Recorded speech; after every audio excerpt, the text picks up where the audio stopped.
Okay, guys, hope that you are doing well.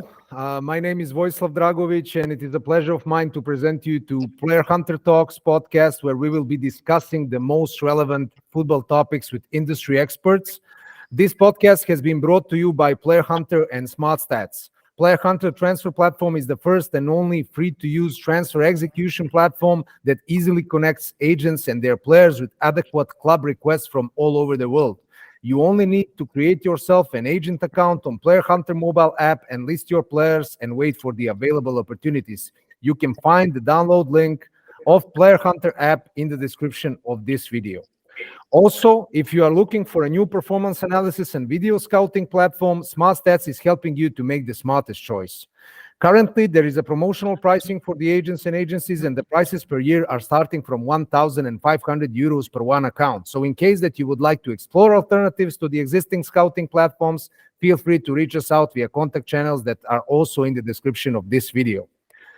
This is the starting season of Playerhunter Talks podcast, and today I have a pleasure to speak with Mr. Frank Schreier, owner at Modern Sport Football Agency, as well as Mr. Georg Lederer, International Communications Manager and Players Agent at Modern Sport. First of all, guys, thank you very much for joining us. And tell me, please, how are you doing? Thanks a lot for invitation. Nice to hear you, to see you. Quite good. Thanks a lot. How are you? Very good. Very good. Thanks for asking. So tell me, guys, for a start, how are you satisfied with the most recent summer transfer window? The last summer transfer window, honestly, was quite good. Was not easy one because of all the complications we have worldwide, but was really a quite good one for us. The point is that we were a little bit unlucky with 2-3 huge deals from Italy, Germany, and from Spain to the English Premier League because of the club were relegated, etc. But generally, we can say it was quite good, the transfers, but as you know, we are also doing consultancy for clubs and handling for the clubs a lot of stuff. So I was very happy with the last transfer window. Perfect. Georg, would you like to add some, or you are? No, as Frank said, I think it was quite a good transfer window for us. A lot of transfers, a lot of contract extensions, especially 2 transfers between German Bundesliga and Italian Serie A were successful deal by us, so all fine. Perfect. Glad to hear that, guys. And tell me, please, can you walk us through a bit the typical responsibilities and tasks of a football agent? That is a good question. Why? Because, there is a big pool of football players, clubs, and agents. Sometimes I have the feeling that there are more agents than players. So, but the point how we work, and I'm in the business since around 33 years. I started with 19. So the point is for me always credibility, trust. And at the end of the day, you have to have honest information which are secured. So you have to be secured if you have the right information, the right numbers. That means transfer fumes, or contract details, etc. They have to be secured and they have to be 100% correct. That is, from my view, one of the most important stuff, that you have credibility, trust, because honestly, the main point is network. If you have the network, it works. Got it. And based on what you said, since you mentioned that there is a huge pool of players, and you also added that sometimes you have a feeling that there are more agents than the players in the world. Tell me, how do you identify and select the players you would like or you want to represent? Especially George is here, the responsibility as head of back office and head of international football. He can tell us. What I can say you is we have our own scouting system. We have 2-3 scouts in our company, but we are also working with starters. But maybe George can tell you something about it. Yeah. No, it's for sure. It's a difference between adult players and youth players. So in case of youth players, for us is very important pace, because in the modern football this is very important. trying to find out the mentality of the player, because this is another very important point to make it to the professionals for the young players. So pace, professionalism, mentality, and of course we want to get the best talents we can get, and also trying from a starting point to advise them in professionalism and in living the way of a professional footballer.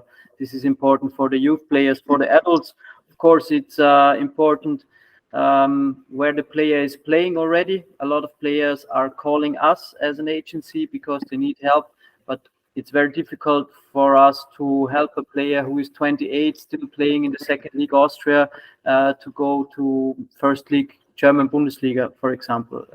This is impossible. So we need to see, okay, what is the possibility of the development of the player, what is the quality, of course, and what is the expectation of the player.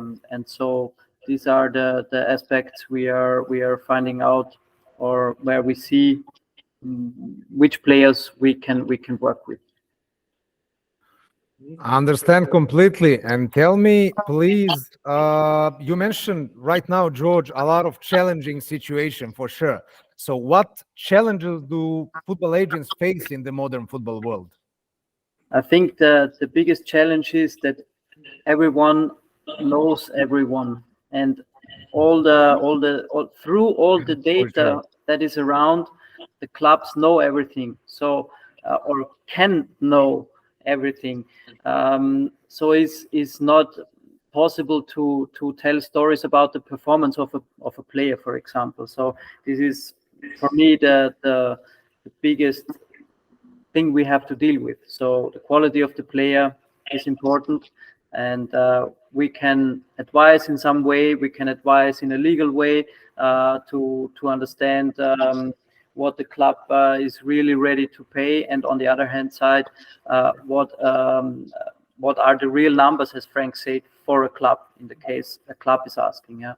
So absolutely. And so what is very, what I would say, makes it not easy is because the clubs are changing, the managers, the coaches, the sport directors very fast in the last 5-10 years. So if you have a close relationship, 1 week before you discussed everything, and 1 week later could be that he's not in charge.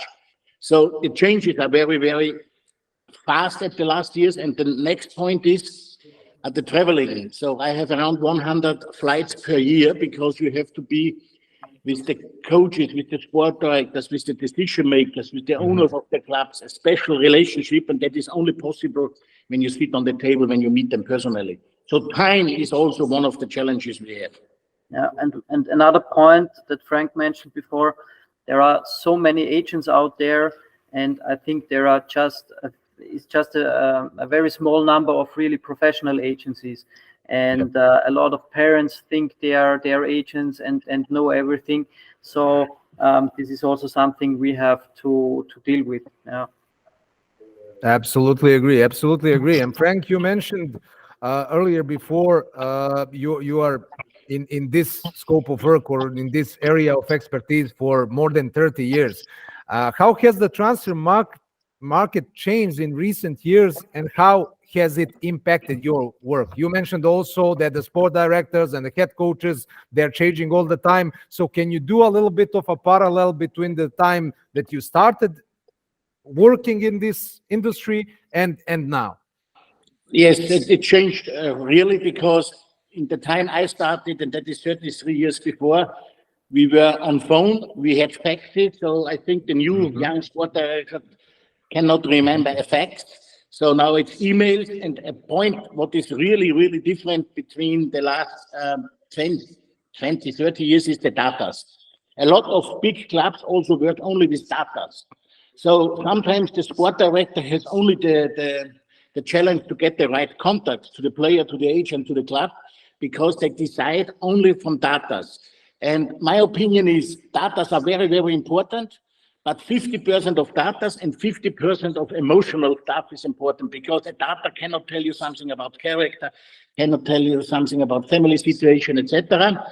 So at the end of the day, The point is that all together has to have a success. That means the old club, the new one, the player, his agent, and that is what we try to find. If you sign a contract, all parts have to be happy.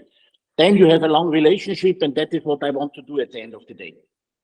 Understand. So you gave me actually a good intro for my next question. How do you guys deal with the emotional aspects of your client's career, including highs and lows? You mentioned also a family status. You mentioned a lot of mental components. So how you are in particular dealing with those aspects? Yeah, that's sometimes more or less the hardest stuff, because some players, especially young ones, maybe are playing quite well, are talented, everything is okay. But if they play maybe in second league of a country, maybe not of the top leagues, in the second league, and if you ask them, where do you want to be next year? They tell you Real Madrid, Manchester City, and Barcelona.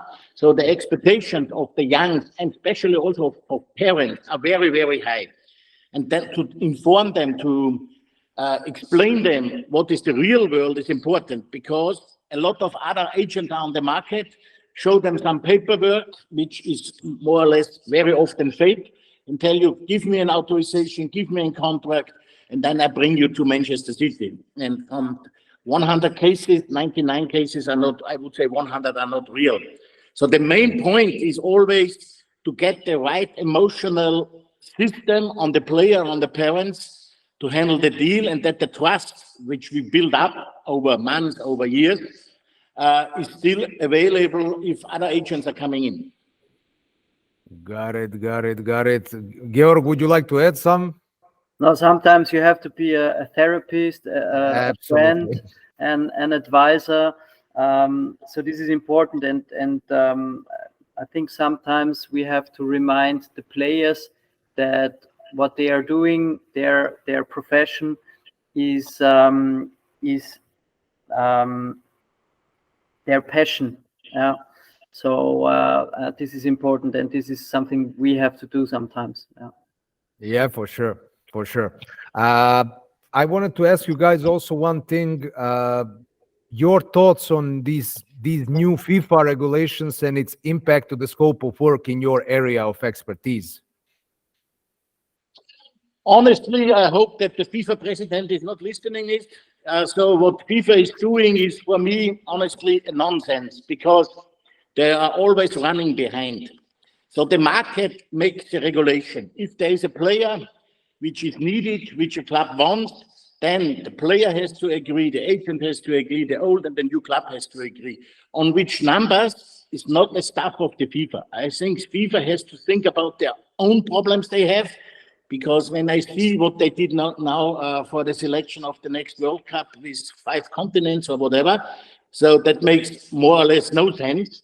So for me, the FIFA regulations, there's always a way to handle it. That is the problem. And that makes it not more serious, that makes it more unserious. And that is the biggest problems they have. Absolutely. I mean, I spoke with many agents, and basically more or less the point is always the same. You want to regulate the market by limiting professionals inside of it, how much they can earn. It is similar to, for example, if you are I don't know, doing anything in your life or having any kind of a business, and someone is regulating how much you can earn, no matter how hard you tried actually to work on those deals. And last but not least, guys, what would be the message you would like to share with young football players when it comes to their careers? Yeah, what I always tell them when they're coming the first time to meet me to see the whole team. So we have around 25 people working in the football agency. I explain them, for me, it's the most important stuff. If the player starts with 17, 20, whenever his professional career, and it ends up with 35, for me it's important that the player can look into the mirror and say, look, we together, agent, parents, player himself, did more or less everything right. And for me, was the maximum I can reach was first league Germany, second league Germany, first league England, whatever. Or you're not good enough and you play only professional on second league level, but it's okay. I did everything what I could do, and I can look into the mirror and I'm happy. That is what I want to tell them honestly. Got it. Georg, would you like to add something to this? No, for sure. I'm always also telling this stuff to the players, but also work hard and focused. Believe in yourself and have a plan B as well, because not all the players from the academies can play as a professional. Absolutely agree. So, guys, I think this would be it. Thank you very much for your time. It was a real pleasure speaking to you. I hope you had a good time as well. Thanks a lot. It was really good. Nice to meet you, hear you, and hope to hear it soon, our interview. You're very, very welcome. Have a great day, guys, and speak to you soon. Bye-bye. All the best. Thank Take you. care. Thank you. Bye-bye.